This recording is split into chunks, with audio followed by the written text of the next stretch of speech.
நமக்குரியது நம்மை விட்டு போகாது, நமக்கு இல்லாதது நமக்கு கிடைக்காது. அப்படியே நம்ம வலுக்கட்டாயமாய் அதை பிச்சு புடுங்கி வாங்கினாலும் அதனாலே நமக்கு சமாதானம் கிடையாது. அதனால ஒண்ணு நீங்க நினைச்சுக்கோங்க, எனக்குரியதை நிச்சயம் கர்த்தர் நிறைவேற்றுவார்.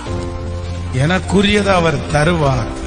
எனக்கு இல்லாதது, எனக்கு வேண்டாதது, அவர் தர வேண்டாம்னு நினைக்கிறது கண்டிப்பா எனக்கு வேண்டாம். ஏன்னா கர்த்தருடைய ஆசீர்வாதமே ஐஸ்வர்யத்தை தரும், அதனோடு அவர் வேதனையை கூட்டார். ஹல்லேலூயா.